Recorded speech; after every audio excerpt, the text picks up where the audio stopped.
My historiographic essay was on U.S. policy with Cuba during the Cold War era.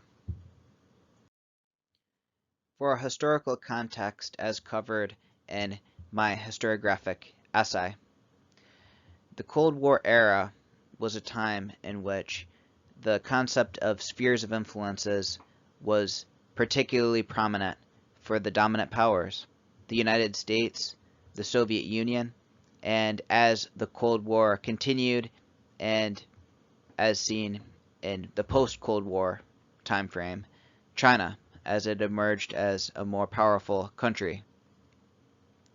Both major powers throughout the Cold War, the United States and the USSR, sought to control regions surrounding their proximity throughout the world. The U.S. saw Cuba as a satellite state, though the people resisted this and formed a new government under the leadership of Fidel Castro.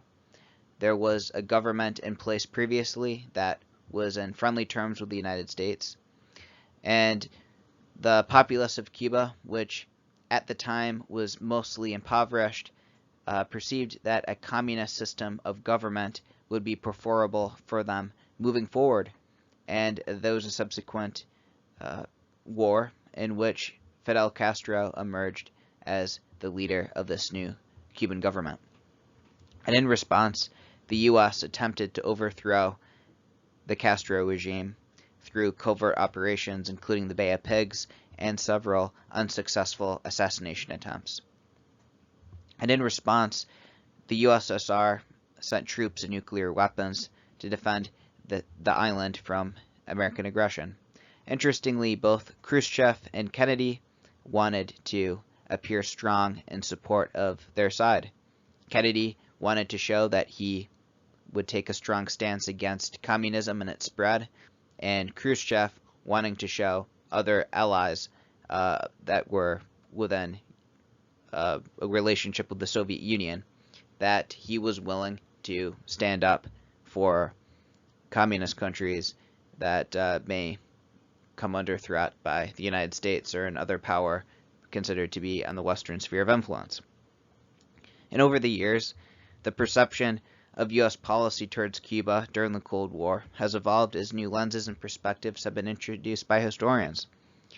Initially, many of the perceptions by intellectuals, historians, during the Cold War itself suggested that the United States was acting in benevolence in support of freedom and liberty, while later scholarship suggested that as a result of the colonialist and imperialist legacy, that in fact the United States was essentially acting in Cuba as a new form of empire, in an updated form that fit in the status quo of the 20th century, opposed to the Western imperialist empires of Spain, Britain, France, and Portugal that had been dominant previously.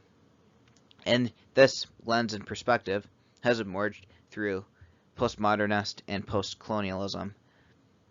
So we see really a change within the historiographical record as these new ideas emerged and as really the power structures of the world itself shifted and evolved. So that brings us to US-Cuban relations in 2022, where relations continue not to be normalized between the two countries. Controversially, the United States did not invite Cuban President Miguel Diaz-Canel to attend the Summit of Americas conference. This has been a controversial move for many countries in Latin America. Countries such as Mexico have made the decision to boycott the event in protest of this decision. Countries in Latin America, more broadly, have taken a stance against the U.S. and, in a sense, the West, as post-colonialist and postmodernist theories have become more prevalent. This has reoriented not only the framework of academic scholarship, but also the perception of individuals living within their countries that had historically been marginalized by European countries, and of the populace, many of which are of African ancestry, that was enslaved through institutions of slavery, which were prevalent across Latin America and the Caribbean, including Cuba particularly, and Native Americans throughout the Americas. The sphere of influence approach by the U.S. as a result of these developments has become more difficult for it to maintain. So we see a very different status quo and situation in comparison to the dynamics that were at play during the Cold War.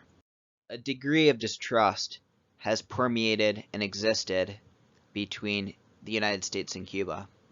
This is reflected in the Cuban government's perception of the United States levying criticisms for their response, the Cuban government's response, to protests in 2021.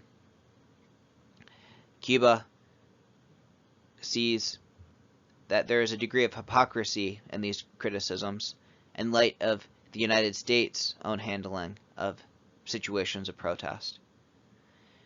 This, among other examples, has contributed to a cultivation of mistrust that resulted in hostile reactions to the United States government offering Cuba COVID-19 vaccines.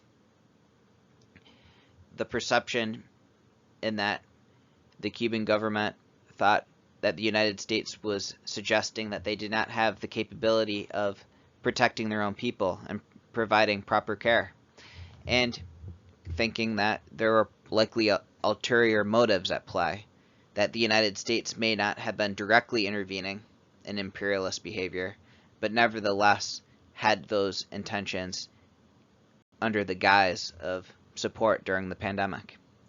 As a result of the Soviet Union's dissolution in the early 1990s and the decreasing power, the decline in power experienced by the Russian Federation, and the emergence of China as the major power of the East, Cuba has reoriented itself towards garnering support from China in terms of being able to maintain their Communist Party and continue functioning their operations.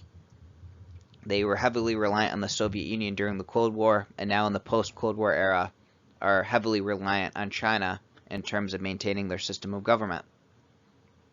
This is a situation, a facet that really is at play with the region at large, as China not only seeks ties to develop with Cuba, but also the Latin American region more broadly. In terms of thinking about what has been happening with US-Cuban relations in the previous couple years, the context of not only issues that were at play during the Cold War, but going back to situations that involved the United States and Cuba since the Spanish-American War, through the Cold War, and after, all interrelate, especially when looking at these lenses from the perspective of post-colonialism and postmodernism. Cuba being a country that has been imperialized by the Spanish, and then arguably by the United States, as a post-colonialist, postmodernist perspective would suggest. This directly relates to the current status of Guantanamo Bay, which is currently occupied by the United States, and prisoners from the War on Terror are being housed. For the Cuban government and for individuals looking at the legacy of imperialism and colonialism, this is an issue that directly relates to this conceptually. To put things into a broader context as it relates to U.S. policies in Cuba, within the Latin American region, and even more specifically the Caribbean and the southern section of North America and Central America, there are several countries that share a pretty similar history as it relates to colonialism, imperialism, the practice of the institution of slavery, and other things that resulted from the activities of the Spanish, the French, the English, and the United States. And with this legacy in mind,